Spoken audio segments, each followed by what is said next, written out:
এই ভিডিওটিতে আমি পানাগড়ের ক্ষেত্রপাল বাবার ইতিহাস সম্পর্কে তুলে ধরলাম, যেটি পানাগড়ের এলাকায় রয়েছে। আশা করি এই ভিডিওটি আপনাদের ভালো লাগবে। ভালো লাগলে অবশ্যই শেয়ার করে সকলকে দেখার সুযোগ করে দেবেন।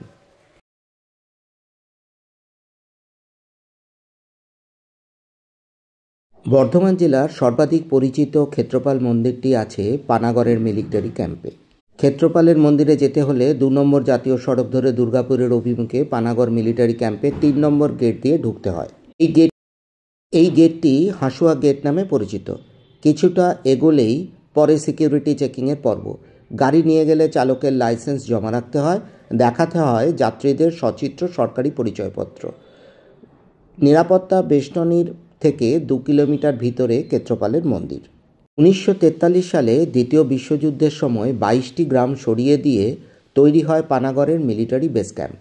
ক্ষেত্রপাল দেবতার অবস্থান ছিল তৎকালীন হাসুয়া গ্রামে।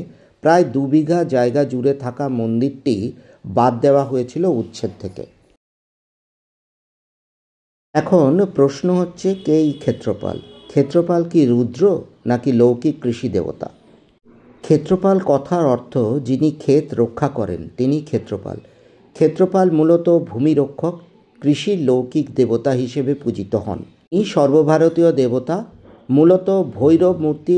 এই দেবতাকে অনেকেই লৌকিক শিবের একটা রুদ্র রূপ হিসেবে কল্পনা করে থাকেন। ক্ষেত্রপাল কোথাও মূর্তির আকারে, কোথাও শিলার আকারে পূজিত হন। হাসুয়ায় ক্ষেত্রপাল পূজার সূত্রপাত কবে হয়েছিল তা এখনও জানা যায় না।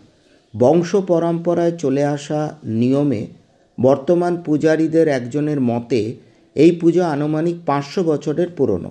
মন্দির খোলা থাকে সকাল 6টা থেকে রাত্রি 8:30 পর্যন্ত। মোট 14 জন পুরোহিত আছেন। নিত্য পূজা হয় পালা করে। নিত্য পুজোয় নারকেল, ফল, মিষ্টি দেওয়ার রীতি প্রচলিত আছে। মানুষের বিশ্বাস হলো ক্ষেত্রপালের কাছে মানত করলে মনস্কামনা পূর্ণ হয়। দেবতার আশীষ পাওয়ার আশায় ভক্তগণ মন্দিরে মানত করে মাটির ঘোড়া বাঁধেন। পরে আশা পূর্ণ হলে কোনো একটা ঘোড়া খুলে পিতলের ঘণ্টা বেঁধে আসেন। মন্দির সহ সমগ্র চত্বর জুড়ে চোখে পড়ে হাজার হাজার পিতলের ঘণ্টা।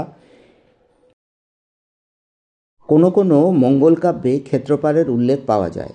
কোনো কোনো স্থানে ধর্মরাজের পূজায় চতুর্দিকে অধিপতি হিসেবে ক্ষেত্রপালের বন্দনা করা হয়।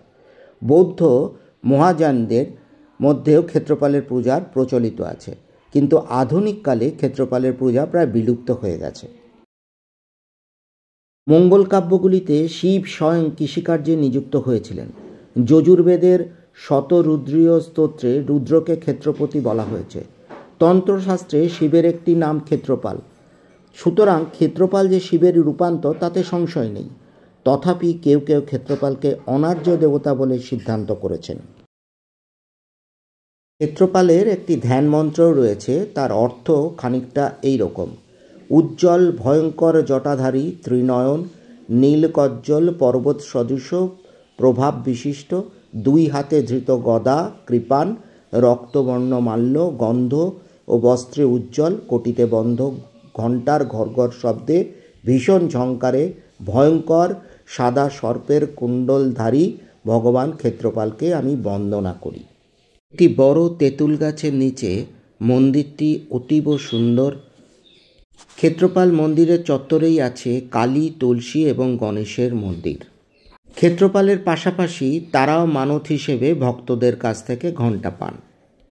মৎস্য পুরাণে বর্ণিত ক্ষেত্রপালের মূর্তির যে বিবরণ আছে, সেখানে ক্ষেত্রপালকে জটামণ্ডিত করে নির্মাণ করা কথা বলা হয়েছে। ক্ষেত্রপাল কুকুর শৃগাল বেষ্টিত, তার মস্তক কেশ সমাবৃত, বাম হাতে কৃপাণ, দক্ষিণ হস্তে অসুর নাশিনী শক্তি প্রদান করে থাকেন। এই 2টি বিবরণ অনুধাবন করলে ক্ষেত্রপালকে শিবের রূপান্তর বলে ধারণা করা স্বাভাবিক। ক্ষেত্রপাল জটামণ্ডিত, ত্রিনয়ন, দিগম্বর। প্রথম বিবরণে বাম হাতে কৃপাণ, দ্বিতীয় হাতে শক্তি, দ্বিতীয় বিবরণে আরেকটি হাত গদা, অপর হাতে কৃপাণ। কর্ণে সাদা সাপের কুণ্ডল। এই বর্ণনার সঙ্গে শিবের সাদৃশ্য সহজেই চোখে পড়ে। মৎস্য পুরাণের প্রতিমা বর্ণনায় ক্ষেত্রপাল কুকুর শৃগালের দ্বারা সেবিত। শিবের পশুপতিত্বে ইঙ্গিত এখানে লভ্য। শিবের সঙ্গে এই গভীর সাদৃশ্য থাকায় ক্ষেত্রপালকে শিবের মূর্তিভেদ বলে জ্ঞান করা হয়। ক্ষেত্রপালের গদা বিষ্ণুর কাছ থেকে গৃহীত, কিন্তু কৃপান বা পানপাত্র অথবা ভিক্ষাপাত্র শিব বা কালীর সম্পত্তি।